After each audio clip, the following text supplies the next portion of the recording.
Welcome to the Legacy All-Stars podcast. We feature inspirational stories from people who dedicate themselves to helping others. Here is your host, Alan Pawlowski. Hello. Welcome to the Legacy All-Stars podcast, where we shine a light on inspirational people who use their success to make a positive impact. Today's guest, Andy Ellwood, has built a career around uncovering overlooked opportunities and transforming them into meaningful solutions. From selling insurance and private jets for Warren Buffett to launching startups later acquired by Facebook and Google, to developing a thriving executive coaching practice in New York City, Andy's work has always centered around helping people unlock their potential. Today, Andy is co-founder of Stretch, a company creating the world's first pre-purchase intent platform for agentic commerce, starting with grocery shopping.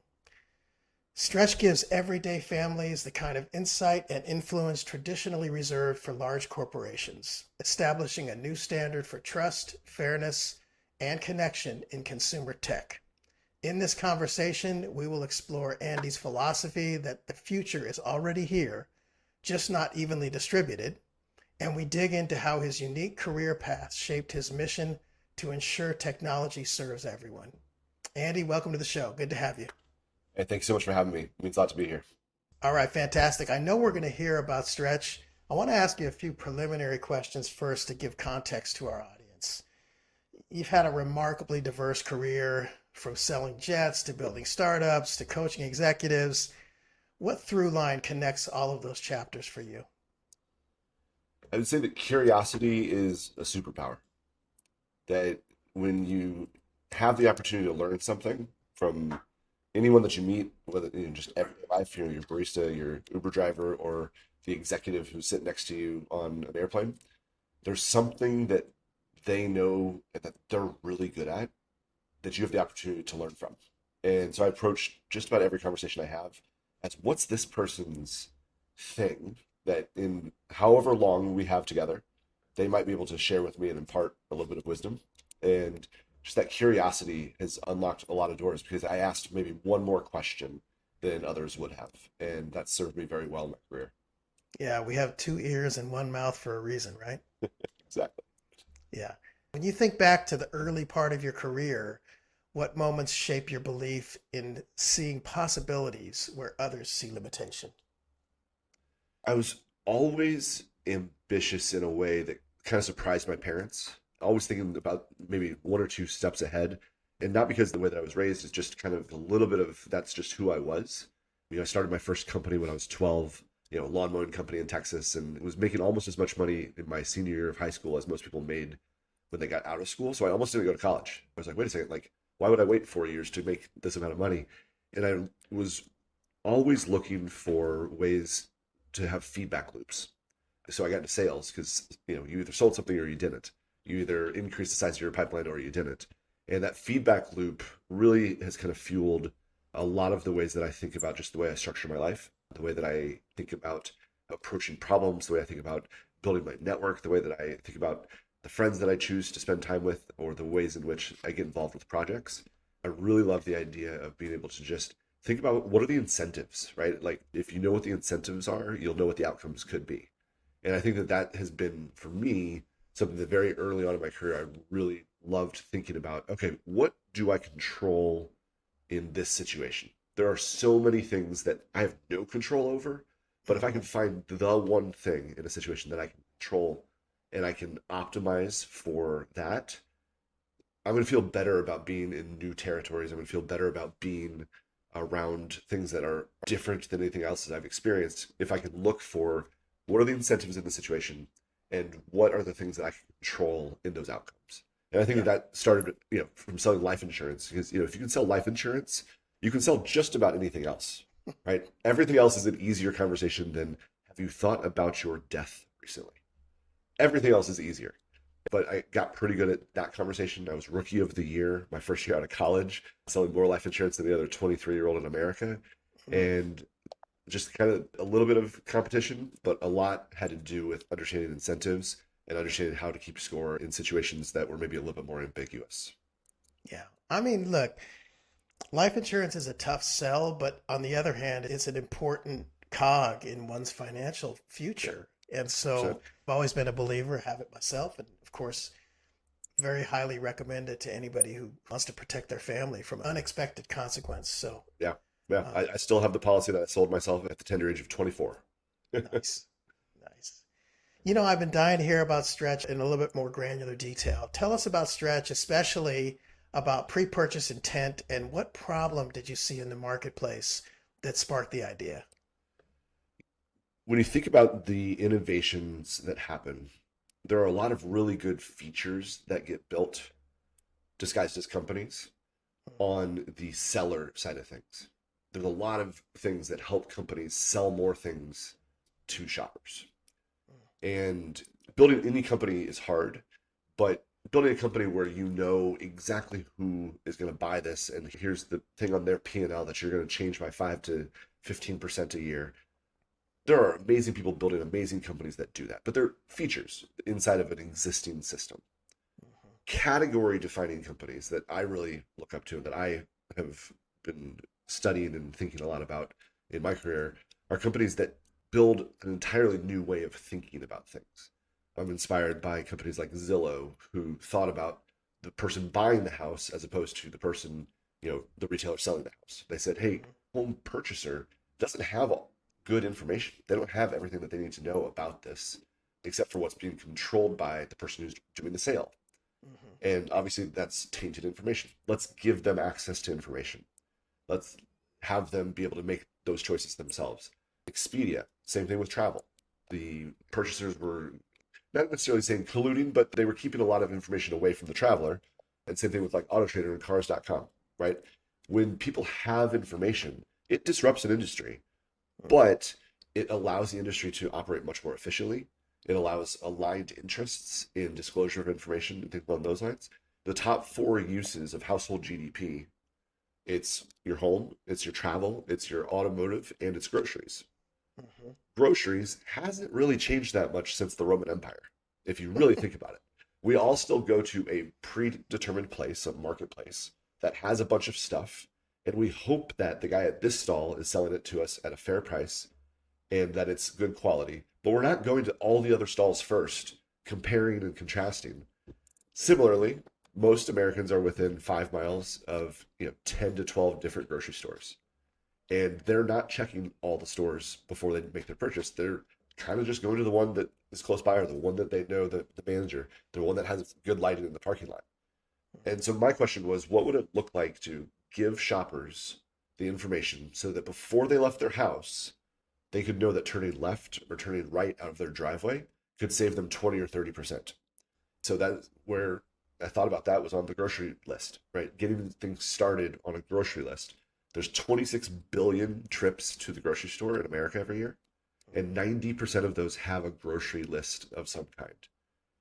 When you think about the amount of information that is being lost on the back of an envelope or a Post-it note or in an Apple Notes on your phone or a text from your spouse, all that information could be the power that the shoppers need in order to get better prices, have better selection, and actually even have some collective bargaining power if it was organized in a better way. And that's really what we're thinking about a lot with Stretch, to create a simple, beautiful, elegant, smart shopping list that if you tell me what's on your list this week, I'll tell you every store close by that carries it.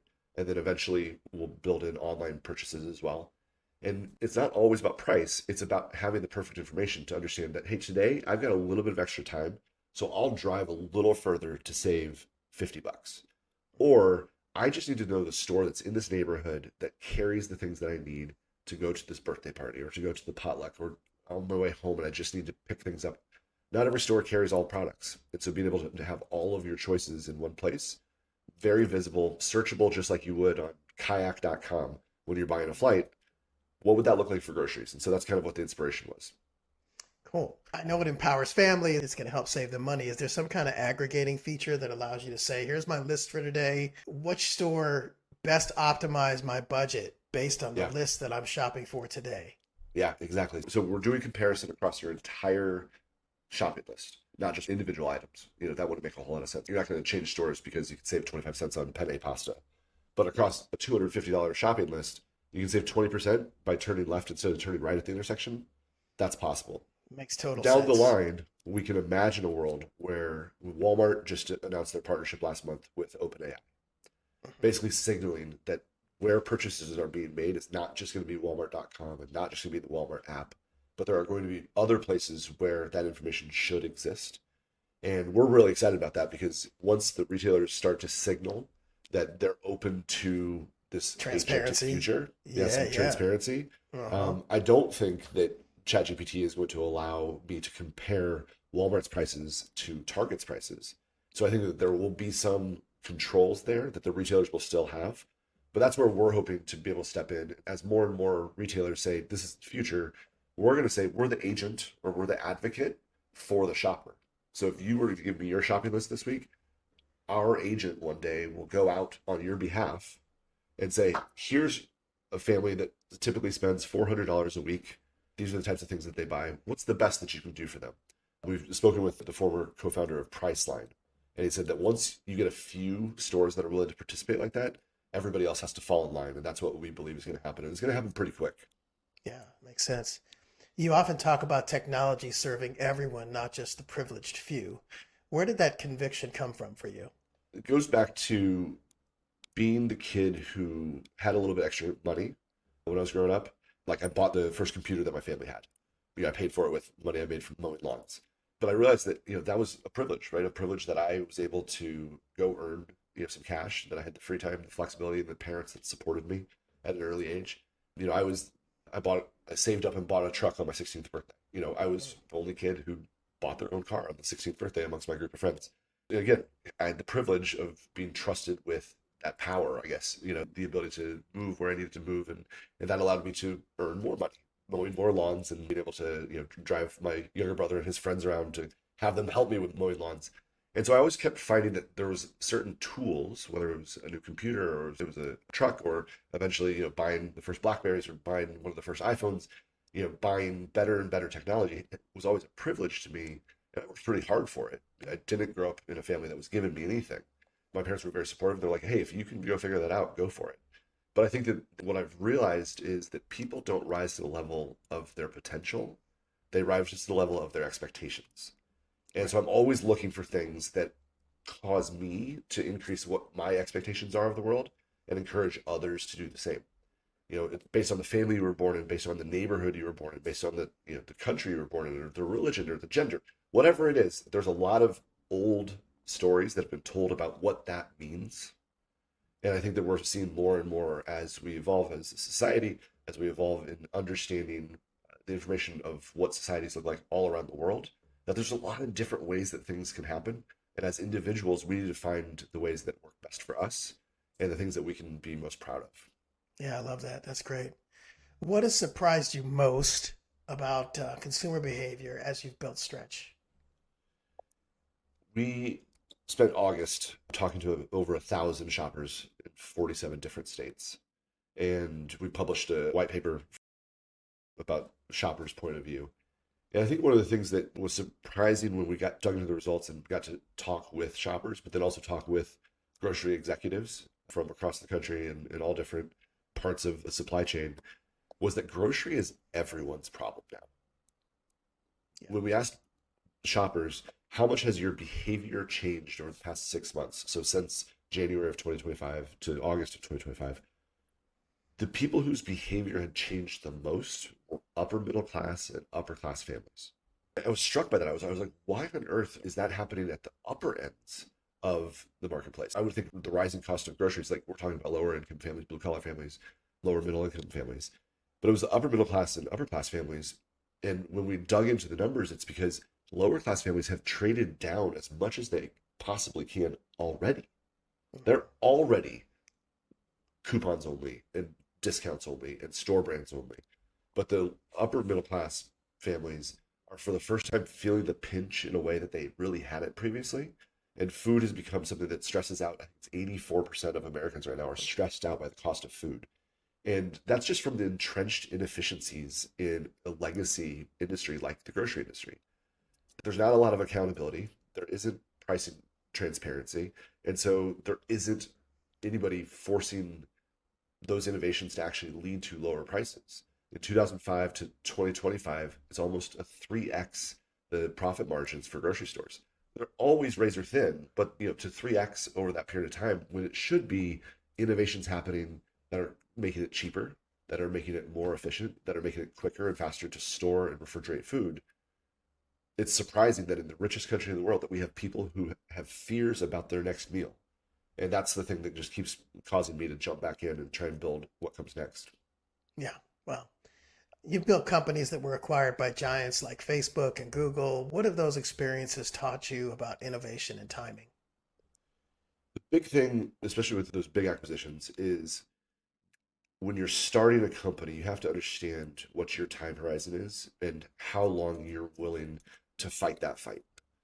I was pretty frustrated when I found out that Waze was being acquired by Google because I felt like we were just getting started. But because of the way that the company had been founded, because of the terms that they'd raised their investments on, there really wasn't a choice. Like the company had to get acquired. An early team member, but I wasn't a founder.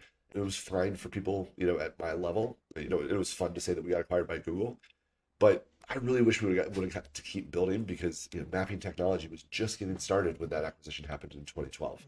And you think about all the things that now use a map and it's ubiquitous. To be able to be an independent map company would have been such a fun ride, through everything that's happened since then. We probably would have partnered with Uber. We probably would have been able to be the map instead of Lyft and all the delivery apps. But somehow the FEC allowed the merger to go through. Number one map company to number two map company, but it was kind of a forced hand. And I didn't have any involvement in those discussions, but man, I was kind of frustrated because I was like, we were just getting started on all the things that we planned for partnerships and the way that we were starting to work with both TV stations. We were working with bus routes for cities and governments, but you got to be able to structure your company well in the early days so that you have choices when those acquisition offers do appear in the later days. Yeah, definitely.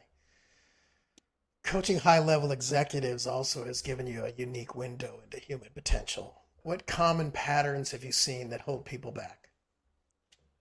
I think that if you look at the top performers and the people who are leading whatever role they're in, leaders come in all shapes and sizes at all different spots on the corporate ladder. But I think that a couple things that they have in common is one, they expect more from themselves and from everyone else than most others do. Going back again to, we don't rise to the level or potentially rise to the level of our expectations.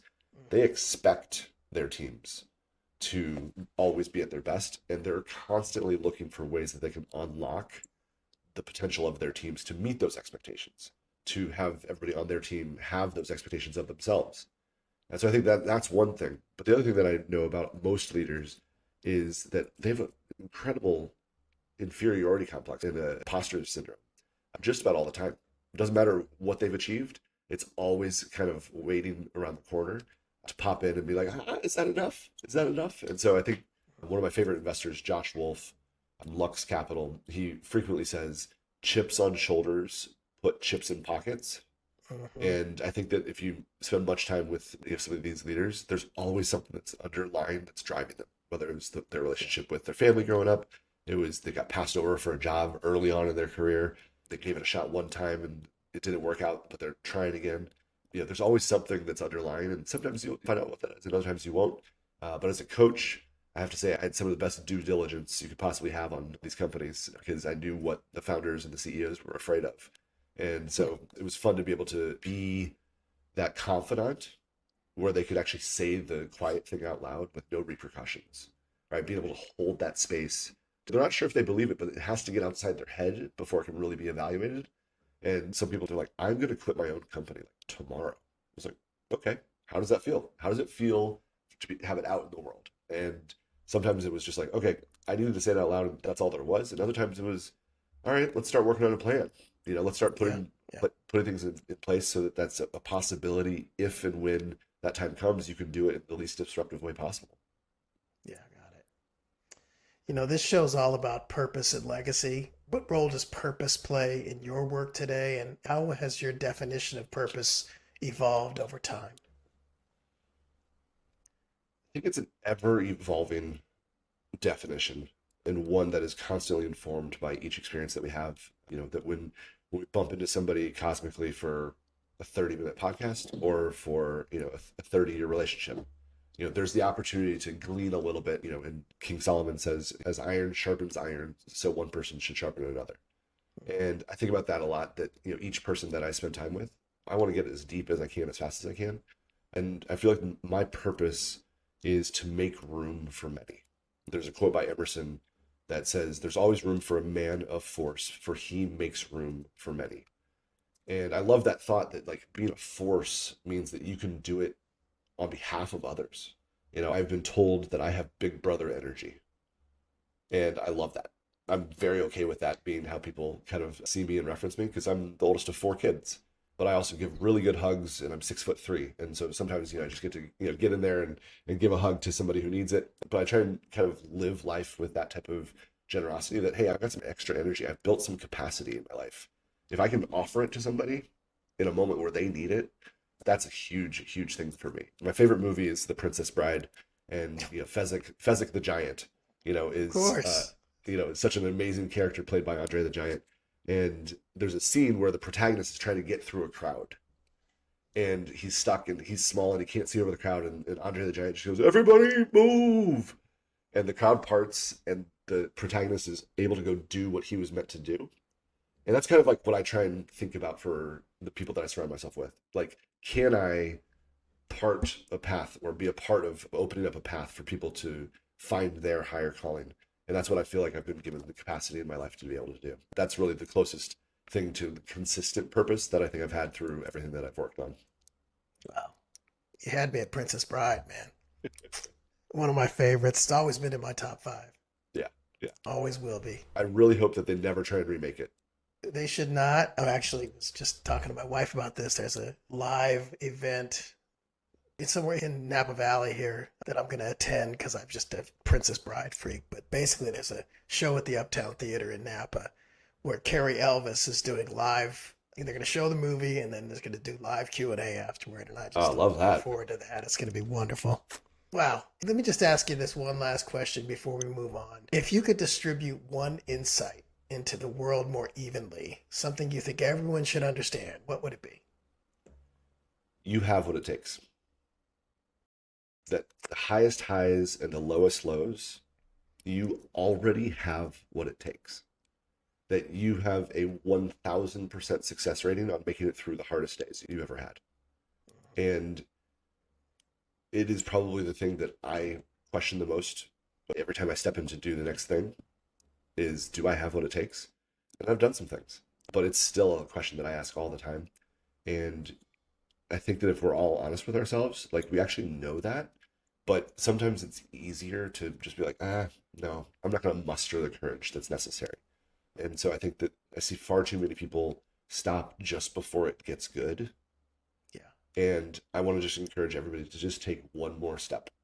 Take one more intentional step towards the thing that you alone were put on this planet to do. That is what I would love to impart to everybody, that they have what it takes for the next thing and the next thing. Yeah. They can just start to build that muscle. I mean, persistence is everything. It's one of those things where, in the people that I've encountered, and of course those that have grown and those that have foresight and hindsight in order to make decisions, we all get to a place where we have self-doubt. But it's those that can evaluate whether what they're doing is the right thing first, of course. But then once you determine it's the right path, you got to, chop wood and carry water, as they say. 100%. Yeah, for sure. Andy, man, this has been really fun. We come to the end of the episode. I really want to thank my special guest, Andy Ellwood. He's been an inspiration, as always. Until next time, I hope our audience continues to pursue excellence in making a difference, just like our guest, Andy Ellwood. Check out Stretch. Definitely take a look at that platform. I'm looking forward to looking at it myself. I'm Alan Pavlovsky, signing off for Legacy All-Stars.